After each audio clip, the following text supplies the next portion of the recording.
Um Deus maravilhoso que toma conta de cada um de nós. Que possamos estudar a Tua palavra, aprender de Ti, aprender o que Tu queres para cada um de nós. Toma conta, Senhor, de nossas vidas. Nos guarda, nos livre, nos protege do mal e ensina-nos, Senhor, o que Tu quer falar para cada um de nós. Eu peço isso não que eu mereça, mas confiando no Teu amor e naquilo que Tu tens para cada um de nós. É em Teu nome, Jesus, que eu oro. Amém. Amém. Hoje nós vamos estudar o princípio da comunhão. Como sempre, nós ainda estamos lá em Neemias. Então, abram a sua Bíblia aí em Neemias 4, né? E nós vamos ler o texto de Neemias 4, do 19 a 23. E o estudo de hoje fala sobre o princípio da comunhão.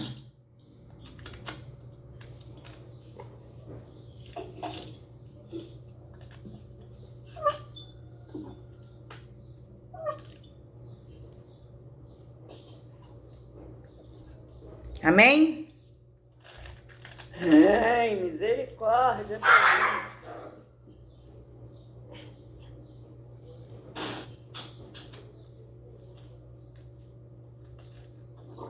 Neemias 4, do 19 ao 23.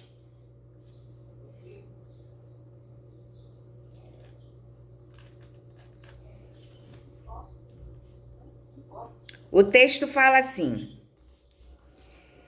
Eu disse aos nobres, aos magistrados e ao resto do povo: grande e extensa é a obra, e nós estamos espalhados na muralha, longe uns dos outros. No lugar em que ouvirem o som da trombeta, ali reúnam-se em volta de nós. O nosso Deus lutará por nós. 21. Assim trabalhávamos na obra, e metade empunhava as lanças desde o raiar do dia até ao anoitecer. Também nesse mesmo tempo eu disse ao povo: cada um de vocês fique em Jerusalém com o seu servo, para que de noite nos sirvam de guarda e de dia trabalhem. Nem eu, nem os meus irmãos, nem os meus servos, nem os homens da guarda que me seguia tirávamos as nossas roupas, nem mesmo para dormir. Cada um se deitava com as armas à sua direita. Como sempre, nós estamos estudando Neemias, né? E estamos lendo essa leitura de Neemias 4, de 19 ao 23.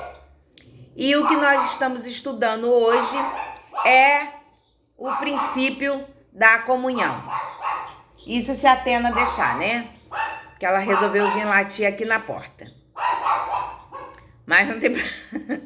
Os cachorrinhos são assim mesmo. Eles acham que manda na gente, se bobear, manda. Né? No texto hoje de base, Neemias percebe que o povo estava muito separado.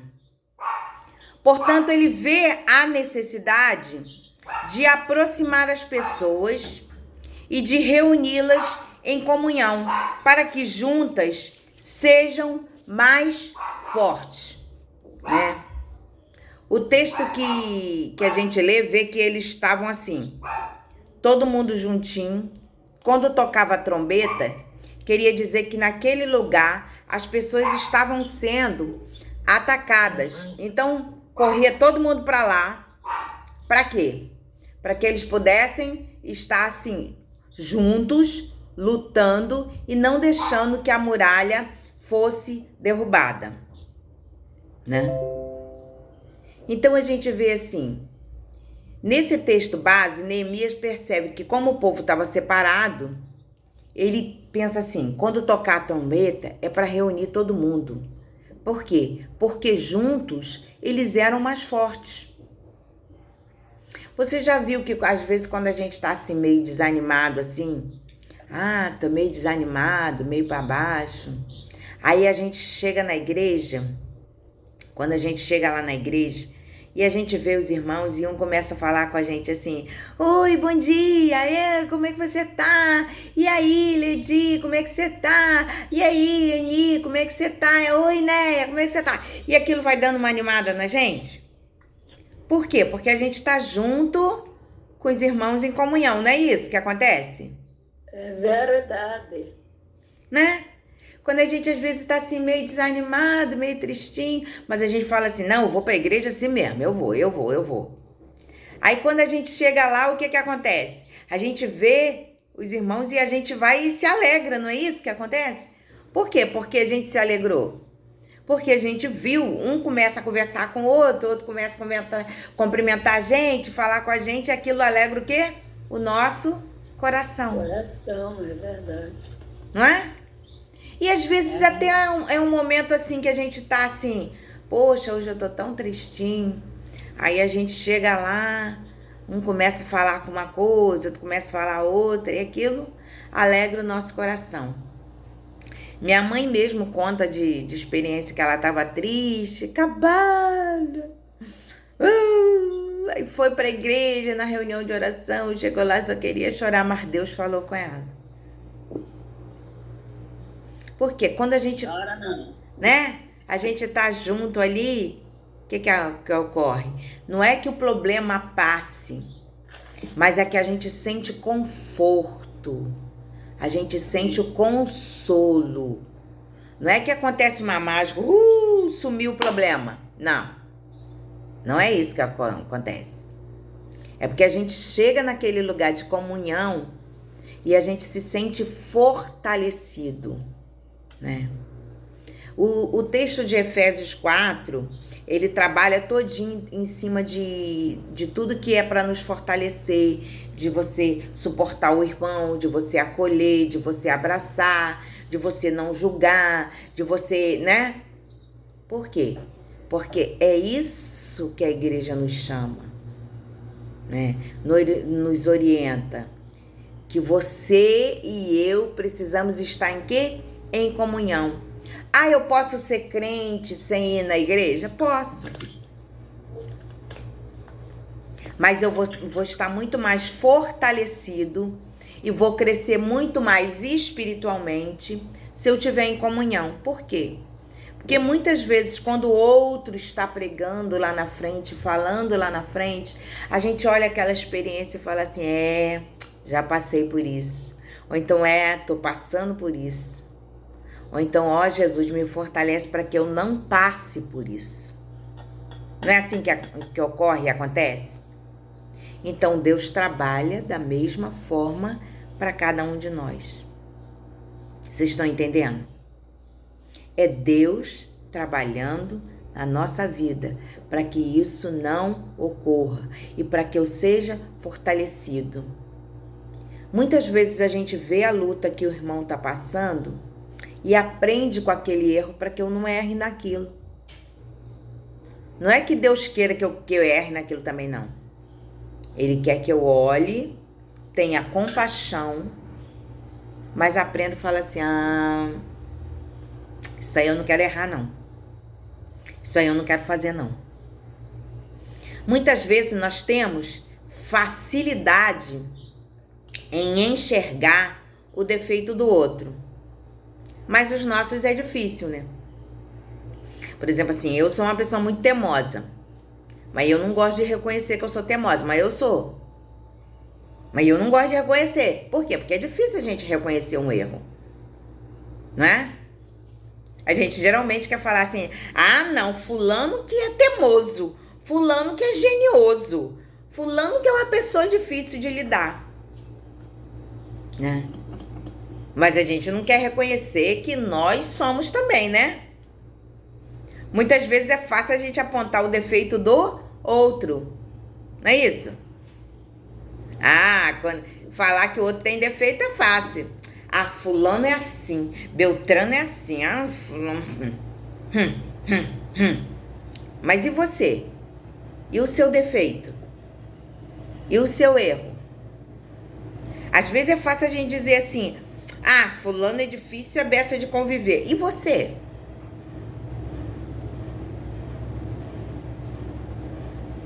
Então, assim, muitas vezes reconhecer o nosso erro e reconhecer que precisamos de comunhão é uma coisa difícil. Mas Deus fala pra gente assim, olha, entenda que ele tem defeito, mas você também tem. E o que a gente tem que fazer com os nossos defeitos? Eu tenho que procurar acertar isso na minha vida. Ou então, pelo menos, reconhecer, né? Igual eu falei agora pra vocês assim, eu sou teimosa. Eu sou. Às vezes eu temo numa coisa que depois eu falo assim, eu já sabia que esse negócio não ia dar certo, porque, né? Você já sabe lá na frente, até às vezes o resultado que vai dar, a gente não sabe. Mas muitas vezes a gente faz. Por exemplo, assim, eu sou teimosa, mas eu acho que eu puxei isso da minha mãe, que a minha mãe também é. Eu ontem, antes de sair pra trabalhar, virei pra ela e falei assim, ô mãe, não vai ficar varrendo esse quintal não. Ela, eu vou varrer já já. Mas eu falei pra ela não varrer o quintal de ruindade? Não, é porque o quintal tava escorregadio. Tinha um bando de folha. Eu ia trabalhar. Né? Ela tava sozinha. Deus me livre e guarde, podia escorregar e cair naquele quintal. E ninguém ia estar ali para socorrer. Aí a gente fala porque a gente é ruim? Não. A gente fala porque a gente quer prever. Pode falar, mãe. Liga o seu microfone.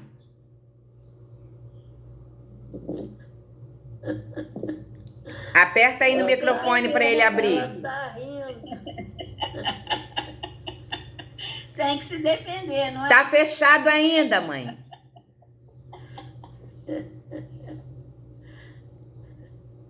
Abriu? É onde tem o microfone, tem um tracinho assim, a senhora tem que colocar o dedo em cima. Não? Pezinho pequenininho, a gente ia lá fazer culto e eu vi o pé grandão, gostei, ele me deu a muda. Gente, preciso olhar o quintal aqui, que eu varri ontem, já está todo cheio de fruta caída no chão. E isso dá tombo na gente.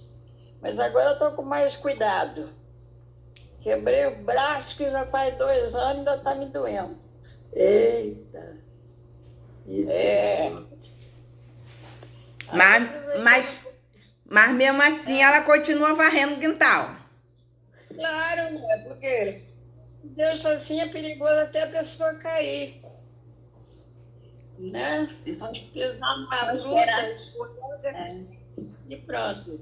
Mas aproveitando a oportunidade, ontem eu estava pronta para ir na igreja sozinha de manhã. Gente, daí a pouco eu estou na porta já saindo. Já tinha ido trabalhar. Veio um ronco de moto tão grande. Epa, eu tenho medo danado, porque ronco de moto eu já tenho trauma. Que ladrões, 2 vezes de moto já roubou a Glaura aqui no portão. Veio seguindo até aqui, uma chuva medonha.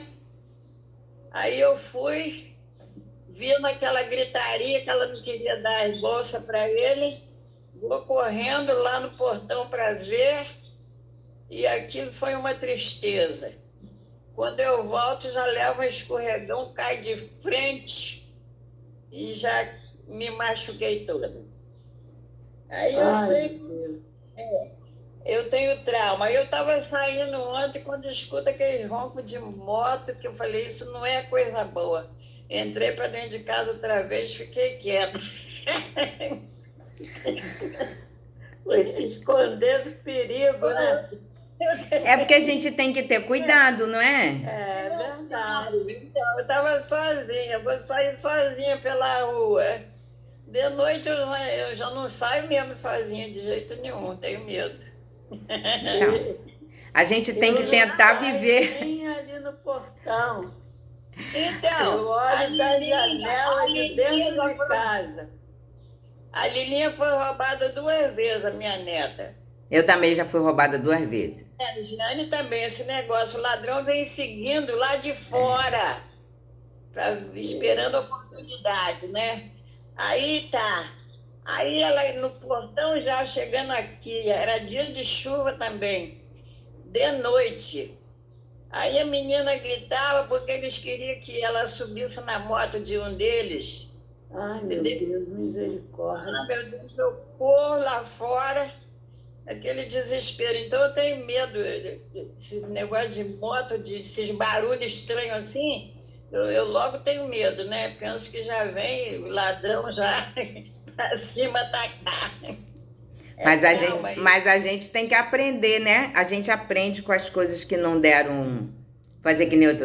Assim, não deu muito certo. E a gente não faz mais. Quando eu falei assim da questão assim do quintal, de varrer o quintal, não é que eu não queira que ela se movimente, faça coisa não. É porque o meu medo todo é a pessoa escorregar por ali, tá sozinho, cair e não tem ninguém para socorrer. Eu sei. Vocês entendem a questão assim? Não é que a gente não quer que a pessoa faça nada, é um bonequinho de cristal. Não, eu sei que ela vai fazer. Ponto. Mas a gente prefere, pelo menos, que quando vai fazer, tem alguém para olhar e tá ali, né? E ver. Eu falo assim, tira só o que tá no seu caminho, tira só o que tá no seu caminho. Não tá no seu caminho, tira, deixa pra lá. Uma hora, uma outra pessoa vai varrer aquele quintal, né? A gente reclama de tanto que cai, mas também dá uma sombra maravilhosa, uma frescurinha, né? Fica ali debaixo daquele pezinho, fresquinho, tão bonitinho. Só não pode ficar agora que tá tendo fruta, né? Senão cai na cabeça. A gente tá passando mais frutinha na cabeça, né? A gente tem que ter esse cuidado. Então, assim, quando a gente fala em enxergar, assim, o erro do outro, não é que é pra gente julgar, não. É porque a gente tem facilidade de enxergar o do outro, mas não enxerga o nosso. Então, quando eu digo que eu sou teimosa, né? Eu imagino, o Wellington tá aqui na sala. Ele deve estar de lá assim, ó. É teimosa mesmo, né? Porque quando eu cismo que eu vou fazer uma coisa, eu faço, né? Mas, às vezes, ele fica assim... Tipo, não faz, não, isso aí não vai dar certo, mas eu, né? Às Não vezes pode a gente. nem esconder, né? Tem que falar. Né, a gente tem que ser sincero. Por que eu tô falando da gente falar o nosso erro aqui? É porque, uma sala de confissão de erro? Não. É pra gente tentar consertar aquilo na nossa vida. E também fazer uma outra coisa. Não viver julgando o defeito do outro. Né? Com certeza. Porque às vezes a gente está na igreja, a gente está na igreja mesmo, e a gente começa assim, fulano vai pregar hoje, fulano enjoado pregando, fulano demora muito, custa assim explicar, É por aí. poxa, não, gente, vamos começar a fazer de uma maneira diferente. Que tal você começar a orar pela vida da pessoa? E começar a falar assim, Deus, eu não entendo a maneira de fulano não, mas tu vai alcançar a vida de alguém. Que às vezes aquele jeito pra gente não é o melhor, mas para uma outra pessoa que tá ouvindo, aquilo é o máximo. Então, a gente tem que entender que muitas vezes o que não é o prático para você na comunhão, mas é para o outro. Então, respeitar também o espaço do outro e entender que cada membro exerce uma função na obra de Deus diferente. Você tem a sua, eu tenho a minha, a Ledi tem a sua, Kátia, minha mãe, né? E essa é a nossa missão aqui na Terra. E a nossa principal missão é falar sobre o quê? Sobre o amor de Deus. É propagar o Evangelho. É levar esse amor de Deus a outras pessoas. Julgando? Condenando? Não. Amando. Mostrando como deve ser. Os israelitas, quando eles se reuniram para construir os muros de Jerusalém junto, o trabalho foi realizado com eficiência e solidez. Porém, assim que Neemias percebeu que estava se distanciando, tratou de reunir o povo. Né? Ele tratou logo, não, vou reunir esse povo. Vou falar para eles, ó, quando tocar a trombeta, vamos reunir todo mundo aqui. Antes de ser glorificado, Jesus disse, pois onde estiverem 2 ou 3 reunidos em meu nome, eu ali estarei. Isso quer dizer que ele não estaria junto quando tivesse outras pessoas? Não. Quando você estiver sozinho? Não. Isso quer dizer o quê? Que quando estiverem 2 ou 3, o efeito é muito maior. Por quê? Porque são mais gente buscando a Deus, não é isso? Eu não sei se vocês já ouviram falar, mas tem uma universidade lá nos Estados Unidos que eles estão há 10 dias cultuando a Deus direto. E agora, não tem mais lugar lá no templo onde eles se reúnem. É o templo que se reúne, tem um templo dentro daquela universidade. E eles, há 10 dias atrás, hoje é 11, que eles começaram a fazer um culto. E o culto passou de 1 hora, 2 horas, 3 horas, 4 horas, 10 horas. Eles estão tentando bater recorde? Não. Eles começaram a buscar a Deus e a busca foi tão intensa, tão incessante, e a presença de Deus estava como se fosse no templo de Salomão, que a glória de Deus foi tanta que eles não conseguiam ficar de pé de tanto que adoravam a Deus. Lá naquele lugar, eles estão num louvor contínuo. E eles estão como se fosse se revezando. As pessoas conseguem ir embora? Não, a presença de Deus é tanta que eles não estão indo embora. E agora a presença de Deus é tanta que não tem mais lugar dentro do templo. E eles já estão aonde? Do lado de fora. E já estão aonde? Pelo pátio, pelo jardim, adorando a Deus. Isso é em outro lugar? Não, é nos Estados Unidos, ali. Ah, é em outro mês? Não, é hoje que está acontecendo. Eles ainda estão lá. Eu depois vou puxar a matéria, eu vou jogar lá no grupo para vocês darem uma olhada e verem. E as pessoas estão sendo curadas. Pessoas estão indo para lá, na cadeira de rodas, estão ficando de pé, levantando e andando. É para exaltar o nome de algum pregador? Não. Nem é conhecido pregadores que estão lá. É o nome de Deus que está sendo exaltado.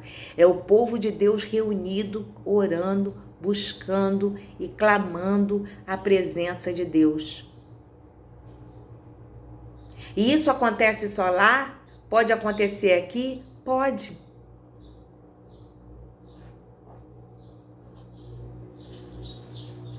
E às vezes a gente vai para a igreja e fica reclamando. E o pastor está passando da hora. Está ficando tarde. Ele tem que ir embora. E o pastor não termina o culto. E o pastor, será que vai perder o relógio? Por que o pastor ainda está pregando, gente? E lá eles estão assim, adorando a Deus esse tempo inteiro. Eu fico pensando quando a gente for para o céu. Será que a gente vai reclamar? Eu falei assim, 24 horas de adoração a Deus? Eu ainda estou aqui adorando. Porque a gente reclama de tudo aqui. Como anda a nossa comunhão com Deus? Nós aguentamos ficar o dia inteiro buscando ao Senhor? Eu fico vendo aquelas pessoas e eu não estou julgando quem é que vai para o carnaval. Não é isso. Mas eu fico vendo aquelas pessoas que vão... Eles chegam lá no Sesc de manhã cedo para a piscina e tá tendo... Todos os dias tá tendo banda lá no... É banda, é grupo, é de tudo lá para tocar lá para eles. Tem DJ o dia inteiro e tem banda que toca num certo horário, até um certo horário. Faz como se fosse um baile de carnaval. E as pessoas estão lá desde cedo, ficam lá até tarde, ficam de pé lá na quadra e estão lá sambando o tempo inteiro. Tem gente que vai para Marquês de Sapucaí desfilar e desfila em 1, 2, 3, 4 escolas. Não é? E desiste? Não. E passam lá tantas horas lá. E a gente às vezes reclama porque o culto está demorando. Então assim, quanto que a gente quer gastar e quer ganhar de comunhão com Deus? Quer falar, Kátia? Você levantou a mãozinha? Levantei. É porque você falou sobre essa oração, mas você sabia que eles se juntaram para comemorar os 70 anos do avivamento que teve lá? Não, eu não sabia o motivo por que eles se reuniram, não. Então, há 70 anos teve aquele avivamento, se lembra? Lembro. Então, eles se juntaram para comemorar simplesmente isso. Comemorar não, fazer um culto de agradecimento. Um culto de agradecimento que começou assim. E está sendo um mover de Deus incrível naquele lugar. Mas foi exato, começou assim. Como agradecimento. Ontem o pastor estava falando sobre isso, que ainda não é considerado o que aconteceu lá, 70 anos, mas que o movimento está acontecendo. E foi dia 8, não foi dia 11 não, tá? Para vocês verem o tanto de tempo que eles ainda estão lá. Mas é isso que eu estou te falando. Foi quando aconteceu aquele movimento todo, que há 70 anos atrás. Então, louvado seja Deus, né? Que esses jovens se reuniram para fazer isso. E Deus está fazendo. E Deus está operando. Então é isso que a gente tem que ver, assim, que Deus, ele é o mesmo Deus de antigamente, é o Deus de hoje que continua operando. A gente só tem que acreditar. A gente só tem que confiar. O Senhor nos fez, assim, necessitados uns dos outros, para a gente ter comunhão. Não tente viver sua vida cristã de maneira sozinha, autônoma. Não tente achar que você resolve tudo. Isso vai fazer com que você se feche e tranque seu coração e não abra para outras pessoas. Muitas vezes, por causa de mágoas, de coisas que já aconteceram no passado, as pessoas falam assim, não vou falar nada para ninguém não vou confiar em ninguém não, porque fulano é fofoqueiro. Já contou, eu uma vez pedi oração junto com ela e ela foi e contou todos os meus problemas para os outros. Ok. Talvez você não precise ser tão detalhista contando o seu motivo de oração. Mas confie no Espírito Santo. Eu posso chegar e falar assim, gente, eu gostaria que vocês estivessem orando por mim, pela minha vida. Se você orar por mim pela minha vida, o Espírito Santo que me conhece já sabe o que eu necessito, não sabe? Com certeza. Então, assim, a gente precisa de todos os detalhes? Não. Muitas vezes quando a gente pede a oração, você ora por mim porque eu vou estar operando. Eu preciso contar o que é que eu vou estar operando, o que eu tenho, como que aquilo ocorreu, de que maneira eu peguei aquilo, ou de que maneira eu adquiri, e como que surgiu. Não. O Espírito Santo não conhece? Conhece. Não sabe? Sabe. Isso quer dizer que eu não posso contar quando eu quero falar assim, não, eu vou operar meu joelho, conta aí que eu vou operar meu joelho, eu gostaria que a oração fosse direto pelo meu joelho. Tudo bem. Mas se você também não quiser falar, eu vou me operar. Você não precisa falar. Agora, é minha obrigação de cristão, se você me pedir oração, eu orar por você, não é? Tem vezes que a gente já julga. Tem vezes que você chega para falar assim, eu gostaria que você estivesse orando por meu filho, para que ele estivesse, assim, Deus estivesse trabalhando no coração dele. Aí quando você fala isso, vira as costas, a pessoa fala assim, filho de fulano, minha filha, há anos está afastado da igreja, não vai voltar não. Não voltou até agora, não volta mais não. E não foi isso que você pediu. E não foi isso que você pediu, foi? Você pediu só para orar pelo seu filho. É verdade. Então, assim, não vamos ter uma vida de igreja sem saber repartir com o irmão e sem saber ter comunhão. Vamos ser mais amorosos, né? E vamos ser mais cautelosos em falar da vida do outro. Porque muitas vezes uma palavra pode destruir, né? E pode afastar, muitas vezes, uma pessoa de Deus. Então, assim, Deus nos chama para ter uma vida de comunhão com Ele. Para estar perto. E se você vê alguém que está meio desanimado, começa a orar por aquela vida. Hoje em dia nós temos uma ferramenta muito boa que é o WhatsApp, né? Então pega o WhatsApp, manda uma mensagem para a pessoa. Oi, bom dia. Tudo bem com você? Às vezes a pessoa vai te responder. Bom dia, tudo bem. Aí você bota para ela assim. Eu vou estar orando por você. Tá bom? Se ela quiser conversar com você e dizer por que ela tá sumida, ok. Se ela também não quiser dizer, também, ok. Mas ore. Você olhou na igreja, viu que aquela pessoa se poxa, faz um tempão que eu não vejo fulano. Não é chegar e lá e perguntar, ei, fulano, você tá sumido, hein? O que houve? Esqueceu o caminho da igreja? Não. É orar para que Deus toque naquele coração e ele volte. Entendeu a diferença? É vida de comunhão. E eu acho assim, se Deus é bom para mim, se eu acho que Deus é tudo, o meu amigo, o meu irmão também deve querer esse Deus. Da mesma maneira que eu quero. É importante ser uma igreja que inclui as pessoas dentro e fora do templo.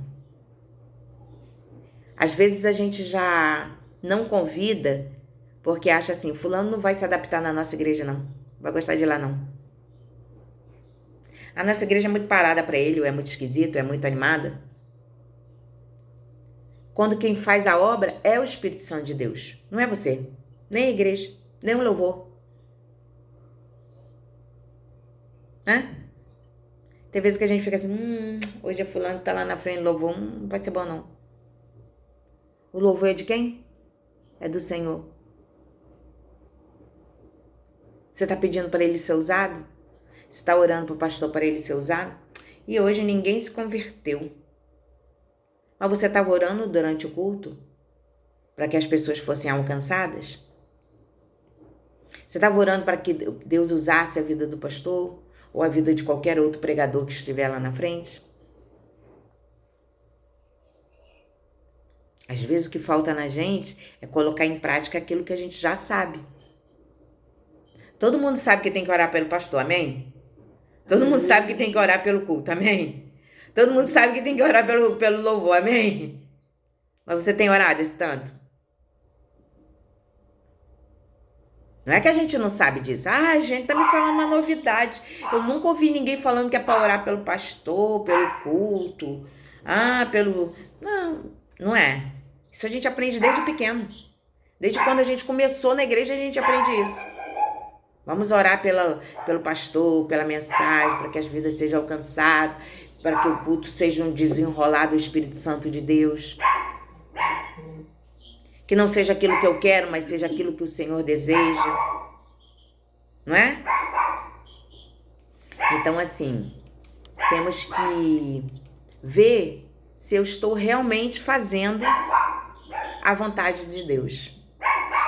E buscar ter relacionamentos sinceros com cada um dos irmãos. Quando você falar assim, olha, né, eu vou orar pela sua vida, ore mesmo. Eu já aprendi uma coisa. É melhor você parar naquele instante e orar logo. Porque às vezes se você deixar para orar, depois você acaba esquecendo daquele assunto e você nem lembra mais que fulano... Não é que você fez aquilo de maldade, mas você esquece que o fulano pediu oração. É verdade. Então, né, pediu oração agora, vamos orar por ela agora. Ledi pediu, vamos orar por Ledi agora. Ah, a Kátia pediu, vamos orar pela Kátia agora. Vamos esperar passar muito tempo? Não, vamos fazer isso hoje. Por quê? Porque às vezes quando chegar lá no final do dia, eu tô envolvida com outras coisas e já nem me lembro daquilo. Ah, fiz de ruindade? Não. Passou. Chegou no final do dia,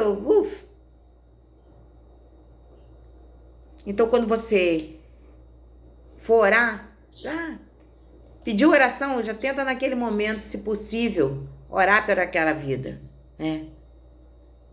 Precisamos andar com pessoas que nos levem para perto de Deus e não para distante. Para perto. Para ter comunhão, para estar ali juntinho, né? Para que faça você crescer espiritualmente, para que te motive a ler a Bíblia. Eu vou pegar depois esse estudo, vou dar uma estudadinha para saber mais algumas coisas.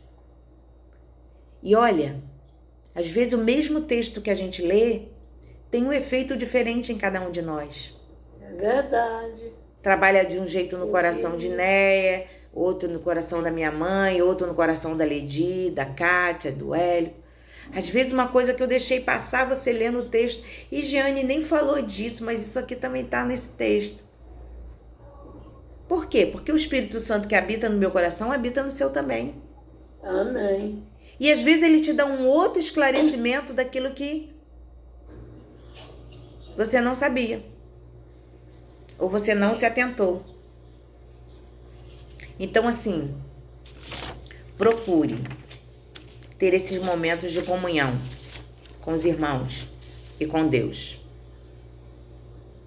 Vamos colocar a nossa fé em prática. A palavra de Deus já nos diz isso, que a fé, né, é o firme fundamento das coisas que se espera, a convicção de fatos que você ainda não viu. Você não viu, mas você crê, você tem fé naquilo. Né? A fé vem acompanhada de ações. Se eu creio, se eu tenho fé, eu vou colocar aquilo em prática. E, gente, se Deus é bom para mim, eu tenho que querer repartir para as outras pessoas também. Amém? Amém. Alguma dúvida? Não.